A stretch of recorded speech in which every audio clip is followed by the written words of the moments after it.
السلام علیکم defence words friends, defence updates میں چین کی ٹائپ 94 نیوکلیئر سب مرین سے متعلق خبر پر بات کریں گے۔ فرانس کی جانب سے 400 ارب یورو سے زائد کا دفاعی بجٹ، ترک نیوی کے لیے مزید فریگیٹس، فن لینڈ کی اسرائیلی ساختہ سسٹمز کی ایکوزیشن، یوکرین سمیت دیگر اہم بین الاقوامی دفاعی خبریں بھی اس ویڈیو میں شامل ہوں گی۔ So let's start.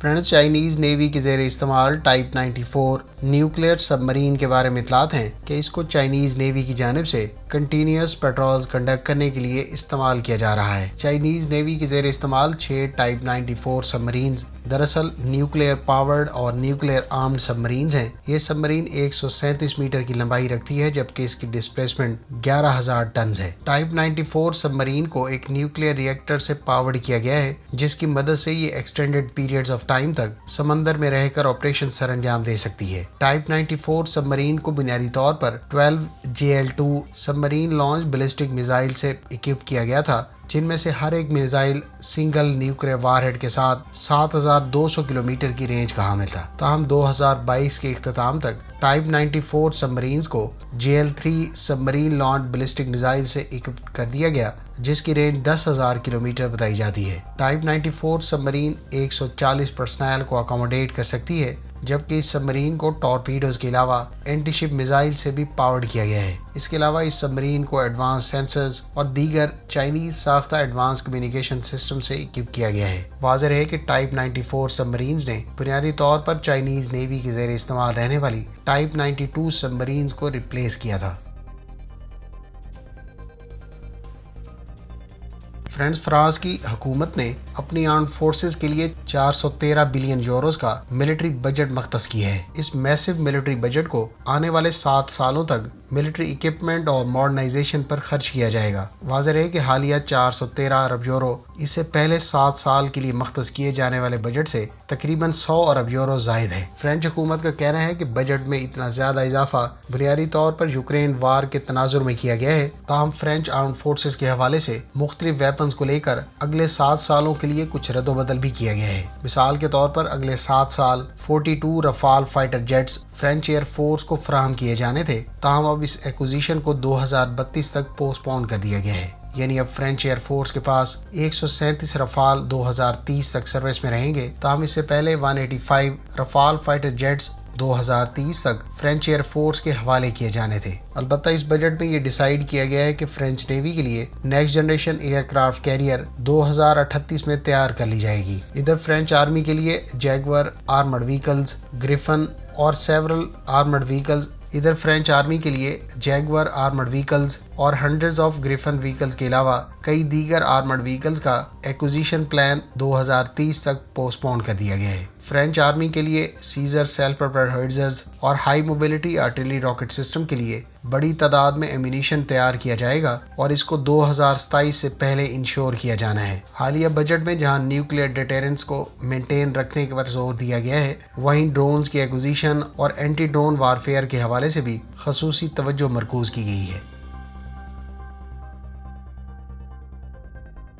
Friends, Finland کی منسٹری آف ڈیفنس نے اپنے ملک کی آرمڈ فورسز کو اسرائیلی ساختہ David Sling surface to air missile system اپنے next long range air defence missile system کے حوالے سے اکوائر کرنے کی منظوری دے دی ہے۔ یہ سسٹم رافائل ایڈوانس ڈیفنس سسٹمز اور امریکی کمپنی ریتھیون نے مل کر تیار کیا ہے۔ فن لینڈ کی جانب سے ایکوائر کیے جانے والے اس سسٹم کی مالیت $344 ملین بتائی گئی ہے۔ فن لینڈ کی منسٹری آف ڈیفنس کا کہنا ہے کہ ڈیوڈ سلنگ سسٹم کی ایکوزیشن سے ان کے ملک کی ہائی آلٹیٹیوڈ پر ٹارگٹس کو انٹرسیپٹ کرنے کی صلاحیت میں اضافہ ہوگا۔ خیال رہے کہ فن لینڈ کی آرمڈ فورسز نے 49,000 فیٹ کی آلٹیٹیوڈ پر ایریل تھریٹس کو انٹرسیپٹ کرنے کے حوالے سے surface to air missile system کی ریکوائرمنٹ رکھی تھی۔ ڈیوڈ سلنگ سسٹم دراصل ELM 2084 ریڈار کا استعمال کرتا ہے۔ یہ ریڈار بنیادی طور پر ایک ایکٹیو الیکٹرانیکلی اسکینڈ ارے ریڈار ہے اور یہ ایس بینڈ فریکوینسی کا استعمال کرتا ہے۔ اس ریڈار کے بارے میں اطلاعات ہیں کہ 1100 ٹارگٹس کو at the same time track کرنے اور پرائرٹی بیس ایریل تھریٹس کو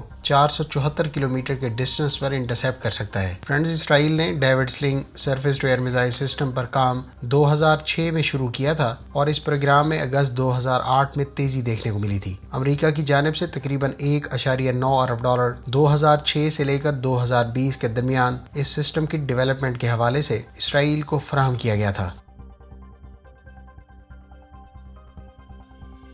فرینڈز، پولینڈ کی جانب سے یوکرین کو پولش ساختہ RAK 8x8 120 ملی میٹر کی self propelled mortar carrier vehicles فراہم کی جائیں گی۔ پولش حکومت کی جانب سے 54 وہیکلز یوکرین کو فراہم کرنے کا اعلان گزشتہ روز کیا گیا ہے۔ یاد رہے کہ پولش پریزیڈنٹ نے 2 روز پہلے ہی یوکرین کا دورہ کیا ہے اور اپنے دورے کے دوران انہوں نے یوکرینین پریزیڈنٹ سے ملاقات کی۔ RAK 120 ملی میٹر مارٹر سسٹم کے بارے میں اطلاعات ہیں کہ اس کی میکسیمم رینج 10 کلومیٹر ہے اور اس مارٹر سسٹم کو بنیادی طور پر سیمی آٹو لوڈنگ میکانزم سے اکوپ کیا گیا ہے۔ اس مارٹر سسٹم سے اکوپڈ وہیکلز کے بارے میں اطلاعات ہیں کہ ان پر 40 راؤنڈز آن بورڈ موجود ہوتے ہیں اور ایک کامبیٹ آپریشنز کے درمیان ٹروپس کو فائر سپورٹ فراہم کر سکتے ہیں۔ واضح رہے کہ پولینڈ نے چند روز پہلے ہی 4 MiG-29 fighter aircraft Ukrainian air force کو فراہم کی ہیں۔ اس سے پہلے بھی پولش ایئر فورس کی جانب سے 4 MiG-29 تقریباً 10 دن پہلے یوکرین کو فراہم کیے گئے تھے۔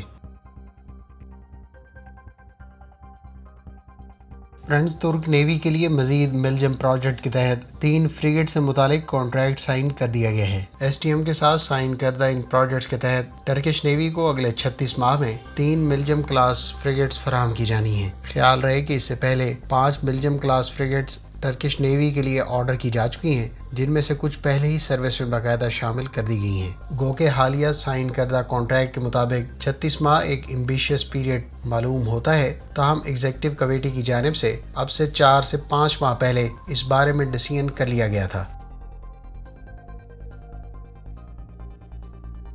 فرینڈز، فلپینز کے بارے میں اطلاعات ہیں کہ اس نے ٹرکش ایروسپیس انڈسٹریز کے تیار کردہ T-129 attack and tactical reconnaissance helicopter کے ایڈیشنل ہیلی کاپٹرز آرڈر کیے ہیں۔ اس سے پہلے ٹرکش ایروسپیس انڈسٹریز سے فلپینز نے 6 T-129 اٹیک ہیلی کاپٹرز 2018 میں آرڈر کیے تھے، جن میں سے 2 ہیلی کاپٹرز اسے مارچ 2022 میں ڈیلیور کر دیے گئے تھے۔ ممکنہ طور پر فلپینز کی جانب سے ایڈیشنل آرڈرز میں بھی 6 ہیلی کاپٹرز اکوائر کیے جائیں گے، تاہم اس بارے میں ابھی آفیشیل سٹیٹمنٹ نہیں آئی۔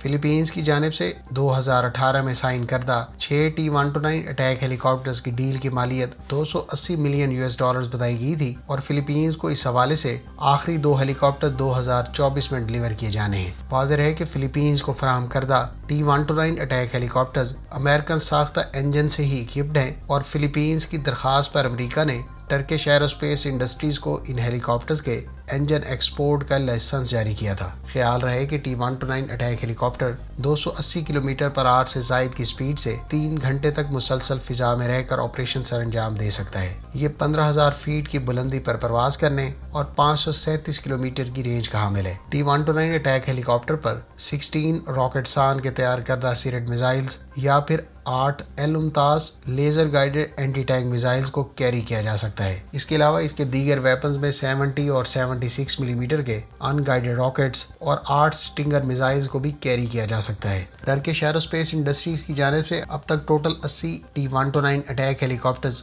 ڈومیسٹکلی ڈیولپ کیے جا چکے ہیں، جن میں سے زیادہ تر ہیلی کاپٹرز کو ٹرکش آرمڈ فورسز اور ٹرکش پولیس کے حوالے کیا جا چکا ہے۔ فلپینز ان ہیلی کاپٹر کو اکوائر کرنے والا پہلا باقاعدہ کسٹمر ہے۔ اس سے پہلے پاکستان نے بھی 30 T-129 اٹیک ہیلی کاپٹرز ٹرکش ایروسپیس انڈسٹریز سے آرڈر کیے تھے، تاہم امریکی حکومت نے ان ہیلی کاپٹرز پر استعمال کیے جانے والے امریکی ساختہ انجن سے متعلق ایکسپورٹ لائسنس جاری نہیں کیا۔